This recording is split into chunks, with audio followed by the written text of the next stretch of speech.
the work that we have undertaken, and as an organization, much of the work that we do takes place on the traditional, ancestral, and stolen lands of both the Silks and Secwepemc people, and as uninvited settlers to this land. We try to recognize that there is much work that we need to do in educating ourselves about the truth and the history, and much to repair and reconcile based on the damage that's been done through colonialism and residential school. And we really think that food systems work offers an opportunity for building relationships with Indigenous communities that are based on respect and reciprocity, and also deeply connected to land. So to begin this evening, I just wanted to offer my gratitude to the original stewards of the foodways and the waterways here. And at Land to Table, we believe really strongly in working in partnership, especially with folks who fill our knowledge and expertise gaps. And for this project, I wanted to acknowledge our project partners, Christy Tataby and Wallapak Palasib from KPU's Institute for Sustainable Food Systems. We worked closely with them on this. And we also worked closely with Emily Jubenville, a local farmer who also does some subcontracting work and conducted all of our farmer interviews as a part of this study. And whose social capital we were really lucky to lean on in this work. And she'll be joining us a bit later, I believe.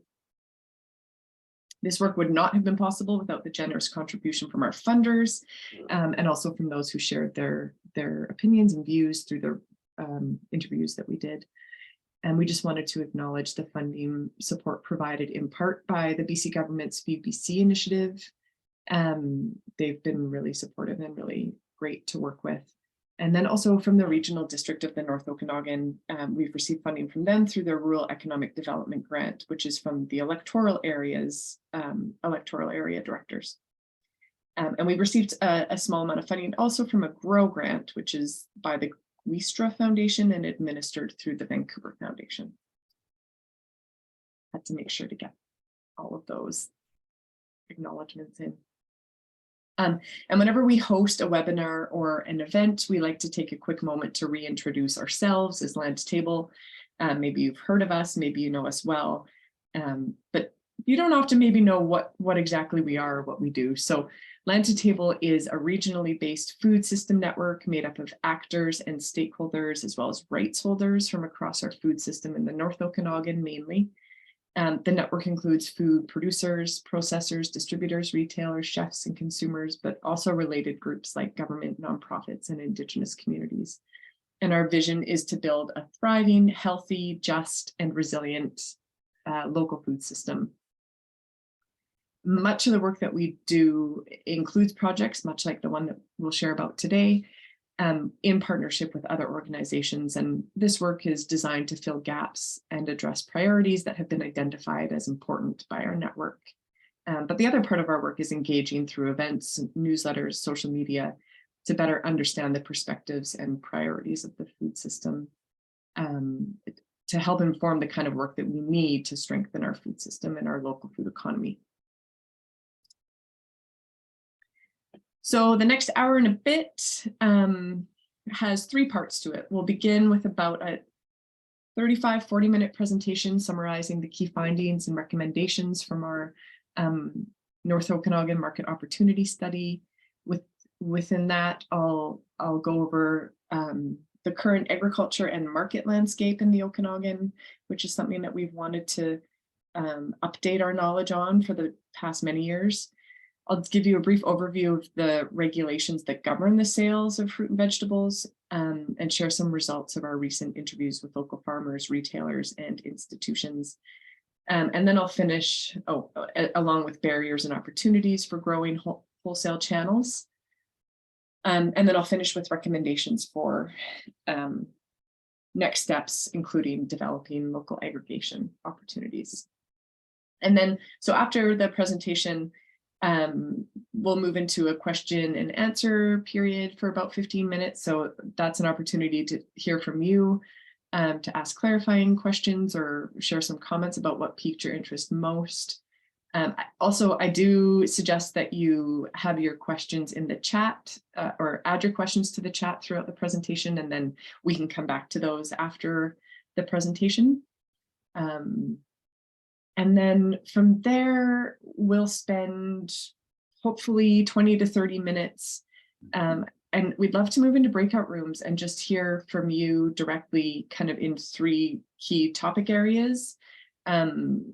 What's standing out, what further questions you have, and what next steps you think we can take. And those breakout rooms will be in categories of local aggregation, opportunities to support retailers, and Canada GAP certification. And these are kind of the hot topics that we've been hearing around the region as well.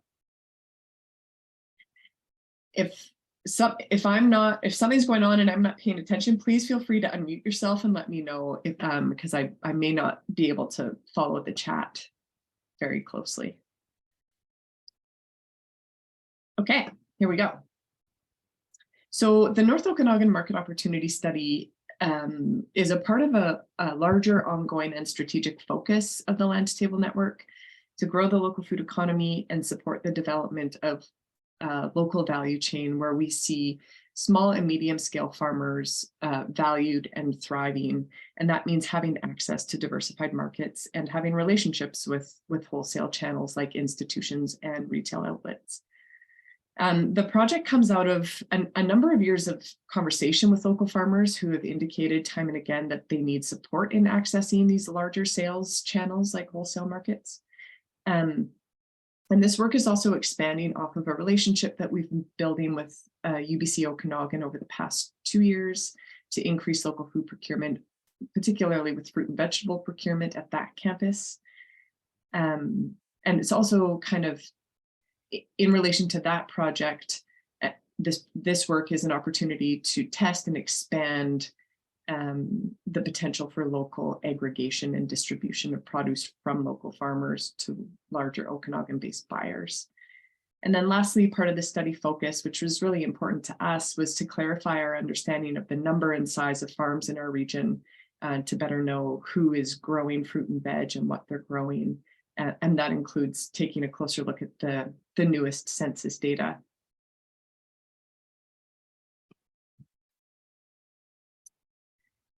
So the focus or the what of the study is to better understand what is the market value and feasibility for supply of North Okanagan produced fruit and vegetables, so whole raw fruit and vegetables, to institutional and retail market channels. We wanted to identify opportunities and pathways to scale up local fruit and veg procurement from the small scale farmers, and better understand the potential to develop small-scale aggregation to reach those wholesale buyers. And some of the key study questions that we asked included, what's the current state of fruit and veg production in the region, and the current state of institutional and retail procurement? What's the feasibility of scaling up local fruit and vegetable procurement to institutions and retailers? What are current barriers and opportunities? What actions are needed to increase access to those markets?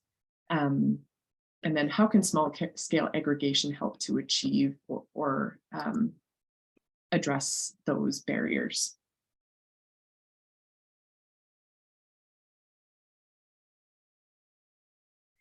So just briefly, I'll mention that our work included desktop research, and that's where ISFS, the Institute for Sustainable Food Systems, dug into the latest census data for the North Okanagan. We purchased some custom data about our region. It also included looking at the Spal Machine AgriHub study, which had summarized a bunch of new ag data. And we also took a closer look at the regulations that apply to fruit and vegetable sales and procurement, both through desktop research and through interviews. And finally, we interviewed farmers, retailers, and institutions, many via phone call, some in person. And you can see those numbers there. So of 75 farmers contacted, 15 completed an interview. Of 22 retailers contacted, 10 were interviewed. And then we spoke in depth with 3 institutions. It's worth noting some of the limitations that we bumped into with this work. I don't think these are new limitations. I think this is just just how it goes when you're looking at the retail sector in particular.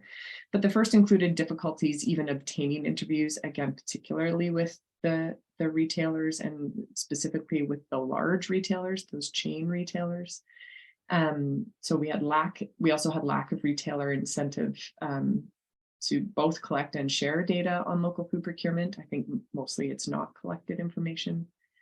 And this ultimately led to incomplete data and a limited ability for us to accurately compare numbers of supply potential and demand potential, which is something we had hoped to do.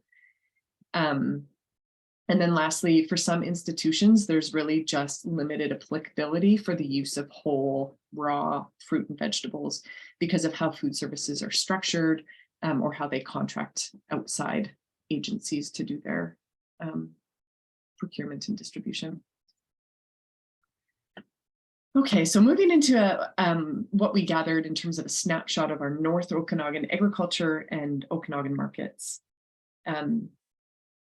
As mentioned, this data is from the 2021 Census of Agriculture for the North Okanagan region. And that tells us that we currently have a total of 972 farms in the North Okanagan, which is actually a decline from 1,039 farms reported in 2016. Overall, in the North Okanagan, we have a higher proportion of agricultural land that is crops, so crops versus natural land or fallow, and it's higher in comparison to that provincial average, which I think it highlights the importance of agriculture in our region. The most common farm types in our region include livestock production, particularly cattle ranching and hay farming, which account for over 75% of the farms. And in total, about 18% of farm operators in the North Okanagan engage in fruit and or vegetable farming. And that translates into about 1,500 acres of fruit and vegetable production, with the majority of that, as you can see, being fruit acres. The majority of the livestock farms are, you can see here, are the livestock production farms. So these are the acreage here on the left and the number of farms here. However, the majority of food crop farms, including the participants who took part in the study, are under 30 acres. So that's this box here. And within the under 30 acres grouping, most are in fact under 10 acres, which supports our hypothesis that fruit and vegetable farms in the North Okanagan region are small to mid-sized enterprises, and really just affirms why the work that Land to Table does centers support for small and mid-sized farmers.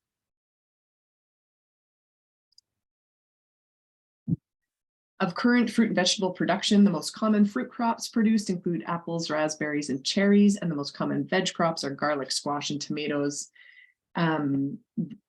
This is reported by the number of farms producing these crops, not by crop volume, which is data that isn't actually available. And then in the North Okanagan, we have around 35 certified organic farms producing a range of commodities, including forage, livestock, fruits, vegetables, nuts, and flowers. And of that total, 28 sell fruits and or vegetables. And the sizes range from 2 acres to 1,600 acres, but most of which, again, are between the 10 and 30 acre size. And in the North Okanagan, there exists a range of retail outlets that sell produce. Research into market opportunities for this study extended into the Central Okanagan. And the reason for that is because Kelowna is within an acceptable travel distance of North Okanagan farms. So we categorized retail outlets into types by region when we were looking at market opportunities. So you can see the number and type of retail outlets there. And I'll go over the characteristics of each retail type in a little bit because we interviewed 3 of the types. I'll mention now, though, that we left out the mega chains like Walmart and Costco, because we didn't see any opportunity for local food procurement, certainly not direct from farm procurement within those stores. And we didn't include farm stands and farm markets in the region because those are direct to consumer sales. And again, the focus of this study was really on wholesale or bulk purchasing opportunities. There you go. Those are the folks we interviewed. In addition to retail markets, the retail market, there are a number of public and private institutions with potential to procure raw whole fruit and vegetables. The largest is Interior Health, which includes hospitals, care homes, as well as cafeterias within these facilities. Public post-secondary institutions include UBC Okanagan and Okanagan College. And then there's also private seniors care homes who unfortunately did not respond to our request for interview, along with elementary and secondary schools. We didn't interview schools as a part of this study, but we think in light of recent provincial funding announcements and work that L2T is already doing, this sector represents significant potential for local procurement and for local aggregation. And there are regional conversations happening right now about how local farmers can support school food programming. Okay, so this brings us to the point where we wanted to better understand the regulatory framework that guides fruit and vegetable sales, partly because in early interviews, we were hearing from farmers in particular that there's a lot of confusion about what applies and how it applies for them. So we have a separate standalone regulations overview document that we've created that outlines some of the key considerations and steps for farmers. And if you're interested, I also suggest that you read through the section in the report on page, I think it's 17 and 25, because we get into some more detail that I won't go into today, though I suspect that this will be of interest and we can talk about it more after. And I think Sammy was going to share some of the documents via the chat. Okay, thank you. You may have seen them on the website too. So there are a few licenses required for fruit and vegetable farmers who sell only through farmers markets or at farm stands, so those direct sales, and who don't process their produce. In general, farms require a business license from the local government and a business registration number if they make more than $30,000 a year. So that's the basic business framework that we've outlined in this first page of the regs overview. We've also created a checklist at the bottom here to help you understand where you land as a business based on where you farm. And at the top of the list, we suggest that you start by speaking to your fellow farmers. I can talk a little bit more about that offline, but we think that figuring out what other farmers have done and why is a good starting place, but it shouldn't replace doing your own homework, because there are a lot of details and nuances depending on how you're selling and who you're selling to. So as scale and scope of produce marketing increases, so do the regulatory and licensing requirements, including whether you meet the threshold and operating criteria to require a BC Vegetable Marketing Commission license. That's a whole kettle of fish in and of itself that we talk a bit about in the report if you want to learn more about it. And that's one where it may be interesting to hear from fellow farmers what they have done. Leave it at that for now.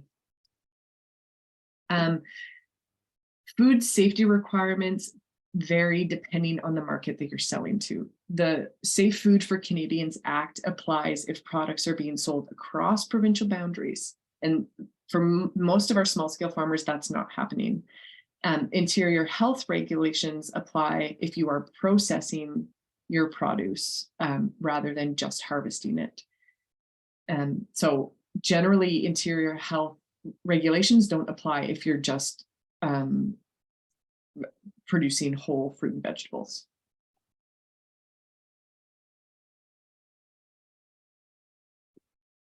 And then the last regulatory aspect of fruit and veg sales that we looked at is Canada GAP certification. Canada GAP is Good Agricultural Practices.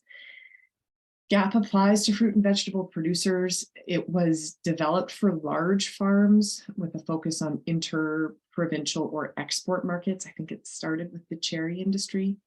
Canada GAP provides a complete framework to develop a food safety plan. It facilitates accurate food safety record keeping and provides an inspection and certification process that is recognized internationally. This one is tricky because it's not a government requirement. It's not a law.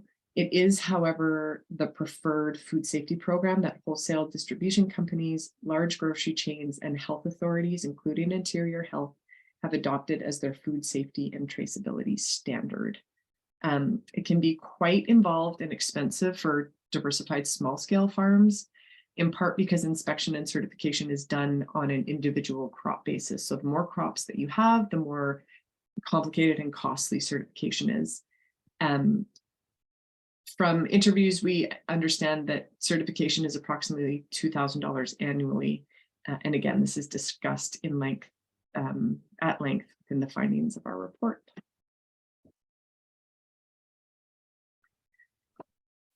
Okay, what we heard from farmers. Like I said, in total, 15 farmers completed interviews with us. Their responses were received from 1 orchardist, 2 berry farmers, and 12 vegetable farmers. We had a range of sizes in terms of farms and a range of both organic certified and not.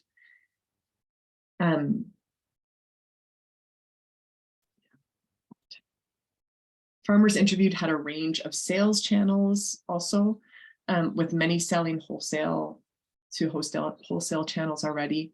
Of those interviewed, only 1 farmer is GAP certified, and that was the berry farmer who has 1 crop, which I think says a lot of what I just mentioned. This just offers a further breakdown of sales channels of the 15 farms that were interviewed, and looking at the wholesale channels versus the direct market channels and how those parse out individually. So, 1 farmer right now of those spoken to is selling to institutions. In order to better understand the local supply potential, producers were asked for their top 3 crops that they currently produce. That was by volume as well as by weight, and they also shared pricing information for these crops. So potatoes, carrots, beets, lettuce and greens, and cabbage are the top 5 in production, with the potential to increase production for each of these crops as indicated by farmers. So from the interviews, we found that currently, with just these farmers interviewed, over 500,000 pounds each of greens and berries are being grown in the region, 215,000 pounds of storage crops, 50,000 pounds of apples, 28,000 pounds of grain. And again, this is just a small sample of the volume per crop that would be coming out of our region. I won't go into detail here, but crop pricing data that we gathered included averages, maximum and minimum pricing of participating farmers. And we found that what they shared was in line with wholesale pricing standards. So it's not like what they're currently doing is way above what these wholesale channels would expect. Again, that's outlined in more detail in the report. And this is where we get into a bit more detail of what we heard overall from farmers, including the key barriers and the opportunities for both entering into and increasing wholesale sales channels. So barriers differed slightly depending on whether farmers were already established in wholesale markets versus whether they were thinking about entering wholesale market channels. And in both cases, there was a resounding sense that Canada GAP is not feasible for small to medium scale farmers at all. There is uncertainty about whether the value of certification outweighs the financial and administrative burden, across the board. farmers just weren't sure that it opened up enough opportunity in terms of sales. And while food safety is definitely important to farmers, they express that GAP is really just not the right fit. And these are just a couple of quotes here of what we heard from farmers.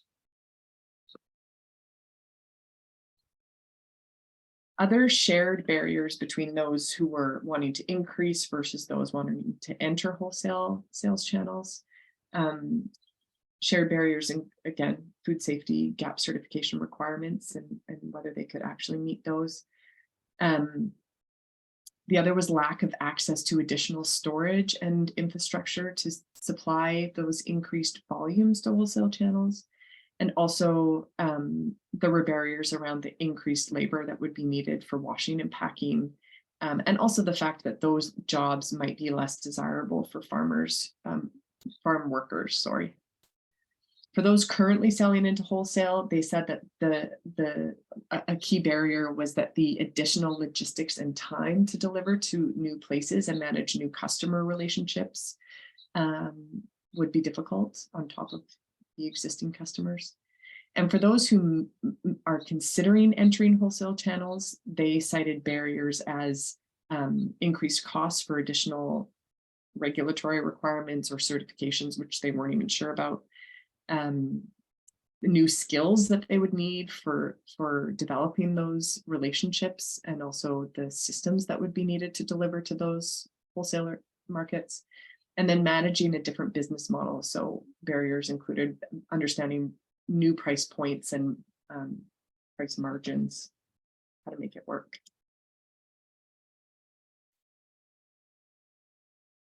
So in interviews with farmers, they also identified opportunities that wholesale channel access represents. So that includes the ability to expand production, so to increase what the amount of crops that they're currently growing, but also to expand into new land to grow more. There was an opportunity for partnership with other farmers to pool produce and resources. And really, what that opportunity for partnership is also starting to get at is the opportunity for small scale aggregation and distribution. And I'm going to get to that, the details around aggregation opportunities in a minute, but I wanted to kind of share findings from our retail and institutional sectors first.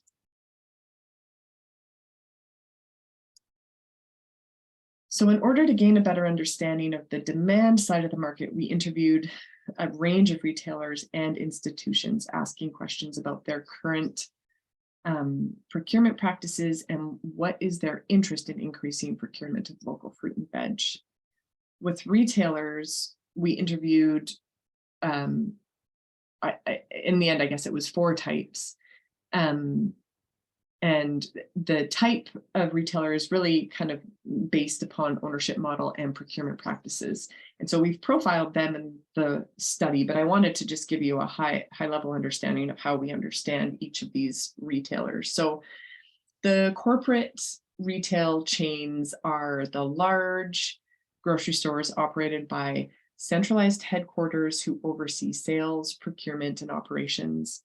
In these stores, ordering is done through a centralized warehouse, and produce managers have little to no autonomy. So very few products, it seems, are purchased directly from farmers, local farmers, when you're in the corporate retail setting. And warehouses are really designed to procure large volumes from large growers. And it's our understanding that generally chain grocery stores require the Canada GAP certification from all of their growers, regardless of the volumes that they're supplying. With franchise stores, those represent businesses that are individually owned and operated, and often are strong community, engaged in community, and often located in small towns. Franchise stores also have strong ties to corporate warehouses for supply. For example, one franchise produce manager told us that while some stores can procure direct from seasonal product direct from farmers, generally if they order above 20% direct from farm, it's noticed by the corporate warehouses and frowned upon. So Percent local procurement will likely vary from store to store in the franchise model, but there is some autonomy at the produce manager level. For independent grocery stores in our region, these are often family owned and operated farms. They vary in size and market focus. Some cater to certain clientele, but many of these stores are procuring direct from local farmers. Many have long-standing relationships with local farmers and suppliers, and they feature local products in season. They don't necessarily procure much local product in the shoulder seasons, so fall and winter months. So they still rely heavily on those mainline suppliers, like those central warehouses as well. And then the small independent retailers, these are your greengrocers, your general stores in small communities, but also include businesses that offer delivered food boxes. Again, they tend to have longstanding relationships with farmers and don't necessarily procure large volumes, but we think that they would really benefit from local aggregation as well.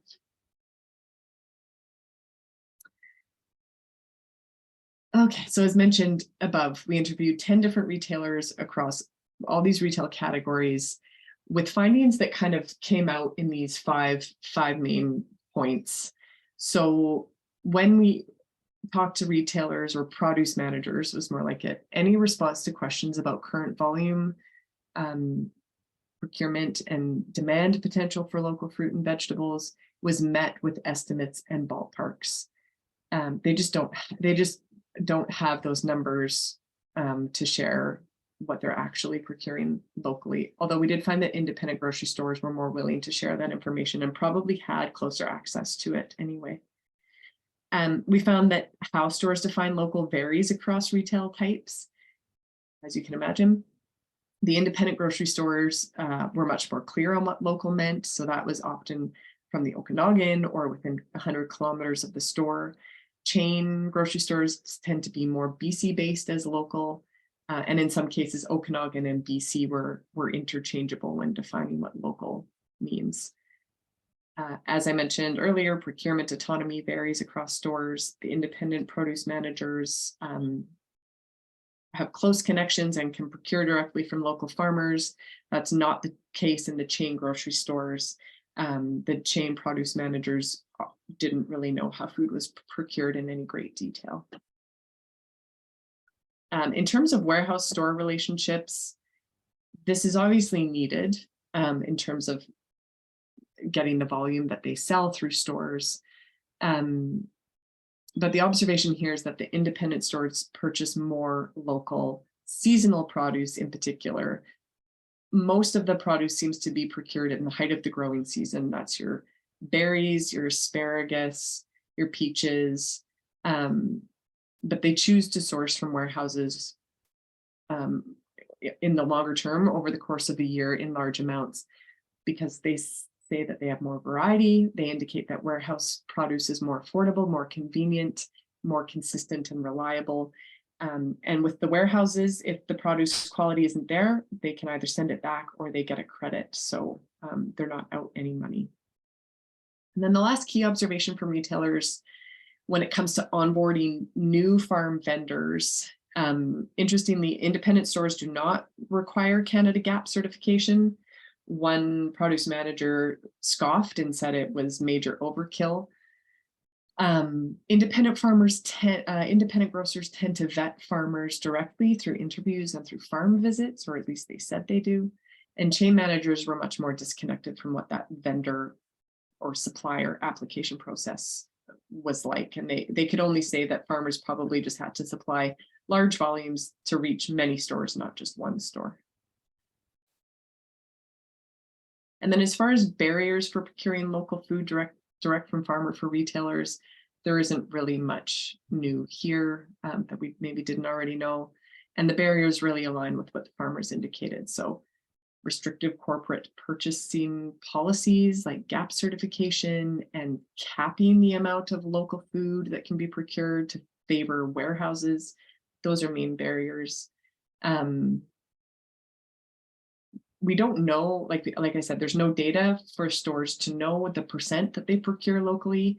And that's a barrier because then there's no baseline to grow from. There's no way that we can actually push them to achieve greater percentages of local. Quality and consistency is cited from produce managers as an issue from local farmers. So that one maybe can be untangled a little bit. But they said if customers love a local product and they can't get any more of it, then that affects customer trust and that makes them not want to procure from that farmer anymore. And then lastly, we see it as a barrier that organic produce doesn't feature strongly in any of these stores within our region. And we have a lot of organic farms who are producing really quality, fantastic fruit and vegetables. So that's one to work on as well. Produce managers have low willingness to pay for organic, it seems. The opportunities are similar to what we saw from farmers. Expanding local procurement of storage vegetables throughout the year is kind of the main potential that we saw. So getting your apples, potatoes, carrots, cabbage, beets, onions, garlic, squash into our local grocery stores, our independently owned grocery stores all year round, not just when product is in season. Building better relationships between farmers and retailers. And then again, aggregation is the main opportunity here. So yeah, greatest opportunity is to fill the winter gap where it is assumed that local produce isn't available. As a broader part of the value chain development work that Land to Table is doing, and again, based on success that we've had with UBC Okanagan over the past 2 years to procure more local food, more local produce, we've attempted to develop relationships with other institutions in the region to better understand and support local food procurement there. But institutions across the board are very different creatures. So from our in-depth conversations with institutions, this table kind of just demonstrates how they differ in terms of their demand for local, current procurement practices, and attention or commitment to local procurement. Again, this is outlined in detail in the report. All of the institutions included in this study are looking for opportunities to increase local food procurement, probably because we have the Feed BC program that's pushing them to buy 30% BC product. But there does seem to be a lot of goodwill to do better in institutions. However, operations and systems that are in place in institutions, they vary widely and they really dictate the applicability for the use of raw and whole fruit and veg. So where UBCO is a leader in local fruit and vegetable procurement in our region, Interior Health does not procure any whole raw fruit and veg items at this moment because they don't use whole raw fruit and veg items. It's all pre-chopped and pre-weighed. Coming from Vancouver, from the facility at the coast.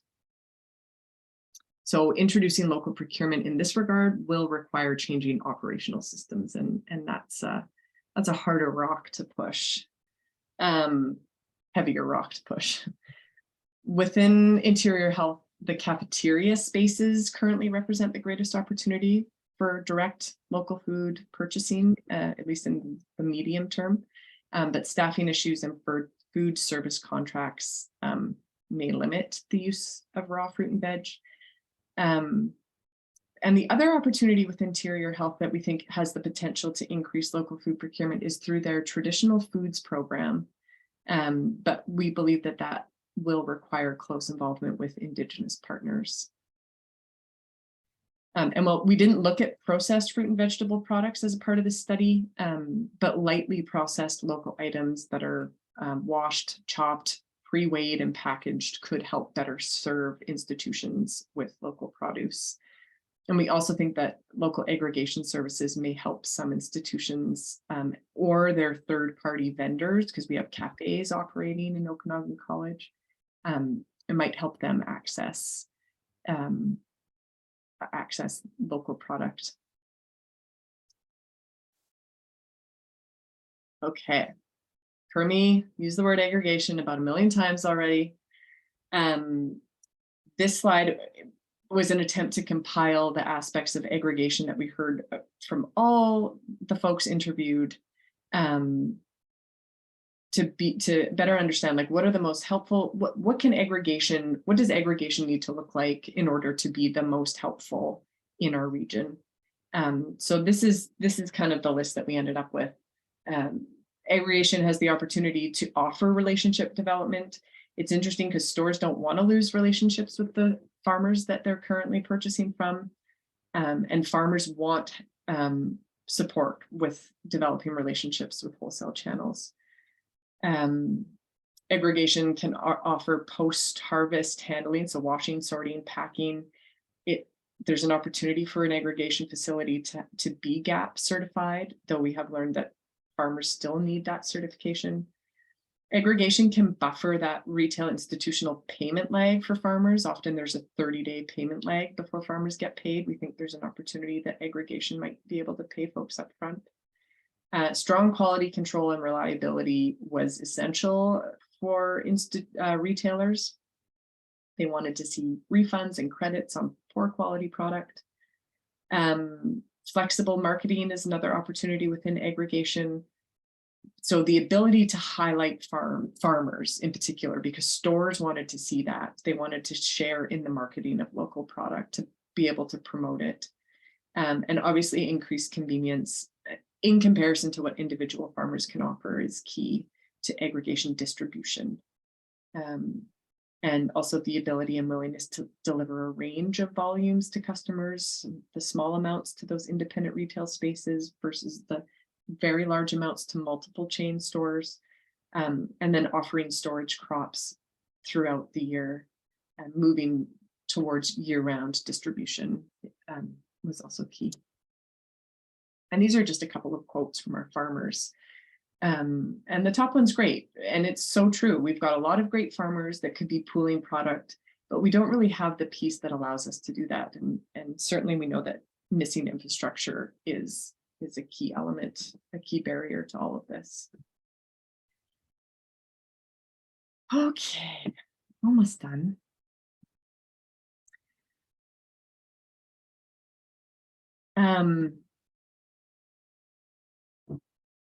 I wanted to share just a few summarizing thoughts before ending with some recommendations, and then really happy to go into questions from you. The North Okanagan has a large number of small and mid-sized fruit and vegetable growers who produce a significant amount of produce. I don't think that should be discounted. They are producing a lot. And with a favorable market climate, with that demand from wholesale markets, there is local interest and ability from those farmers to scale up what they're producing. But what we know within retail and institutions is that they are designed, the systems that supply those markets are designed for larger growers, almost in almost every aspect of that system. And food safety presents as a major hurdle for our small scale producers. Independent grocery stores seem, from our standpoint, to have the greatest flexibility and potential to champion local food. And that might be with some encouragement and support to do so. And then further resources and efforts are needed to make wholesale market channels just a little bit more accessible to small scale farmers.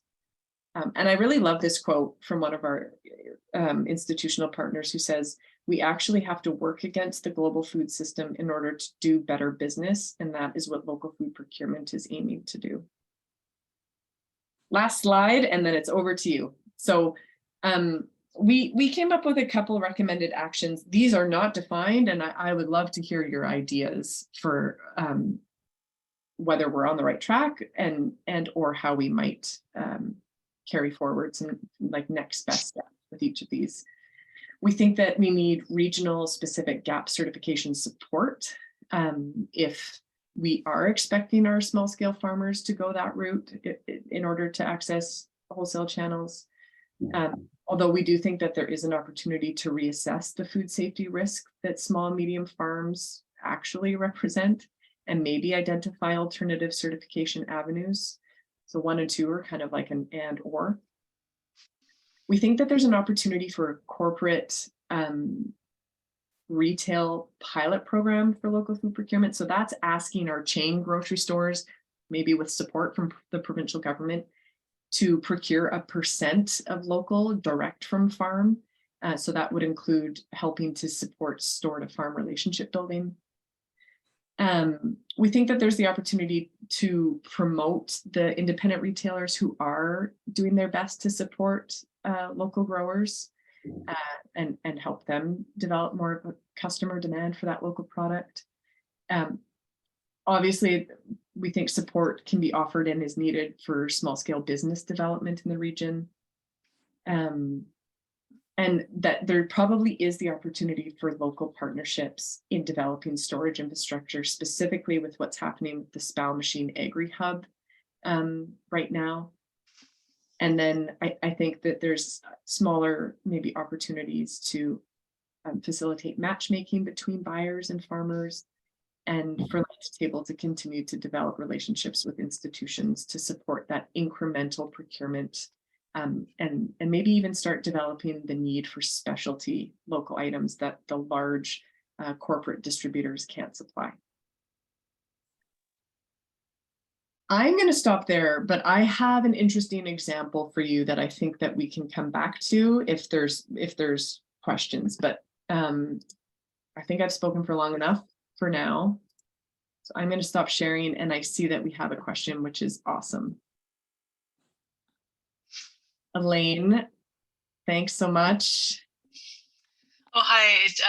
It was just like a little clarification. So that was a great presentation, Liz. I was just, it was just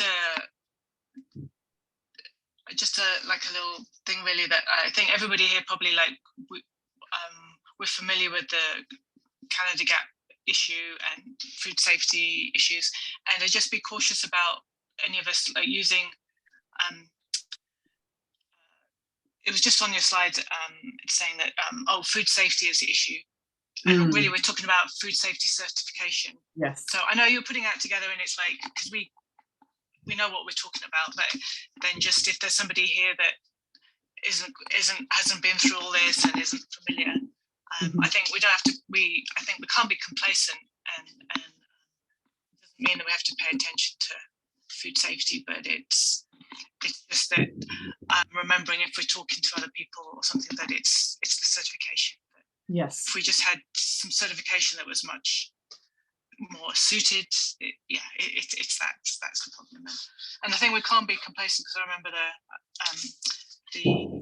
one of the there was a study by the ministry a while ago that did a survey of some fruit and local fruit and vegetables available, and there were actually a few. I was really shocked. There can be like a few little issues, so we can't be complacent. But it's the certifications. Yeah. Nature of it was designed for big systems. Yeah. Thank you. That's absolutely right. It's not, food safety is not an issue amongst the small scale farmers we interviewed. They all care a lot about that and understand that it's important. Yeah. Thanks for that, Elaine. Anybody else? Emily, I see that you were able to jump on. Anything that I missed or misspoke about, or anyone want to add anything? No. No, I think you did a great job. Thank you. Customer relation management software to help. Oh, I see. There were some. What are CRM systems? Thank you. Yeah. Customer relation management. Yeah.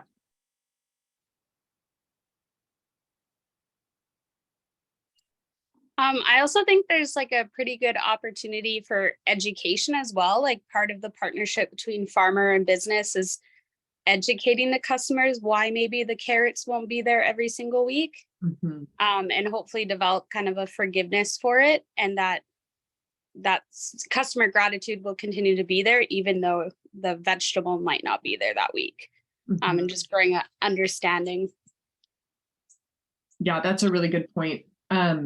We are talking with Community Futures in Vernon about hosting a series of conversations in the fall and winter with our independent retailers and with farmers, hopefully, to open that dialogue and kind of surface whether some of these issues that have been shared through this work are real or perceived or misunderstandings, and maybe even better understand ways forward, especially with the Canada Gap in the mix and seemingly more grocery stores moving towards that certification requirement. Yeah, Emily. I was just on that point, you know, if we find that grocery stores don't have a tolerance for having, like, for inconsistency with a product on the shelf, that aggregation again can help solve that problem. Because if I run out of beets for this month, maybe there's another farm that has beets and there's shared packaging or branding of some kind, so the product is always on the shelves because there's farmers working together to make sure there is. Yeah, that's a really good point. Yeah, that wasn't explicitly said. Thanks. Yeah. Do you have another? Yeah, go ahead. I had a question of what was the issue? Some retailers mentioned had a problem with refund, or a negative for them was kind of refund credit for poor quality or something, that's why they preferred a distributor. Yeah. Was it just more streamlined to do that? Or because if that is, to me, if that is a problem with their experience of buying local, then the onus is on the vendor, the local vendor, that we've got it's the vendor's problem. As a previous vendor myself, it's like no bright, like you have to actively follow up with customers, because sometimes, you know, when you're a customer, you have a problem, but you don't want to fuss. You want to check with people, like, is that okay? Or Yeah. if there is a problem, like, you know, you try and sort it, like, or refund, or, you know, because people are understanding that it's fresh produce, like, yeah, you know, you try your very best, and you're not going to get through a career selling fresh produce without sometimes having issues. Of course. But so I was just curious about what that was. Is it just because it's like quicker, more streamlined, easier to deal with, or was it?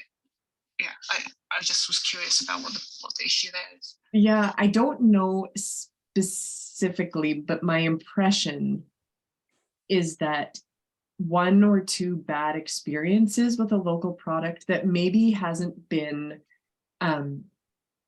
packed or stored properly, that goes off quickly in store, maybe unexpectedly from the farmer perspective, like they're not, so the produce managers were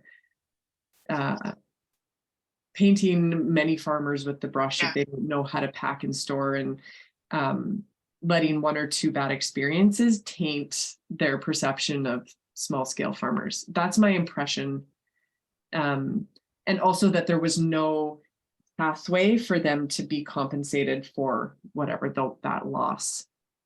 Okay, so taking my land to table hat off and my cynical hat on, this just feels like a myth that produce managers who don't want to buy local and or organic use as an excuse. We have certainly had produce that didn't meet a quality that it needed to meet for the store, and refunds were given extra, but like we figured it out. We made it work. And I don't know any farmers that are selling to stores that haven't also been in that scenario at one time or another. Stuff happens. So it just feels like maybe it happened once to a produce manager and they are using it as a reason not to buy. And it makes me mad because I don't think it's fair. Yeah, I that is the impression that I got from at least one person that I interviewed. And so it's not fair. And I think that goes back to Nikki's point about education also. And I think that there's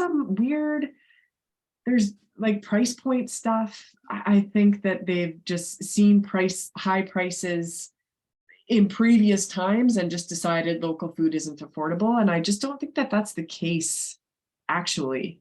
And like I said, we tried to compare prices side by side, and we just didn't get consistent enough data to be able to do that in a way that we could share in an official study. So I think that that's what maybe a dialogue series might help get at, if we can get farmers and produce managers in the same room. Yeah. Can I say one more thing on pricing? We have had an interesting conversation with one of our customers this year, and the produce manager got back to us after, initiating the season is starting, we have produce, and they're like, are you changing your prices? And the produce manager was getting a huge amount of pressure from corporate headquarters around pricing, anyone's pricing that isn't selling through the warehouse, like through the corporate warehouse. And, digging deeper into it, it appeared that our pricing wasn't even being compared to organic pricing available from the warehouse, but conventional. Wow. Like, it was being compared to the lowest possible price point. And, there's lots of different dynamics going on there as well, but it is really interesting to see the pressures that the produce managers are under to meet specific sales targets, like purchasing targets from the warehouses, and pricing expectations on product that they're getting locally. Mm-hmm. Mm-hmm. Yeah, absolutely. And when price is the only thing you value, it's hard to sell local, because local embeds so many more values.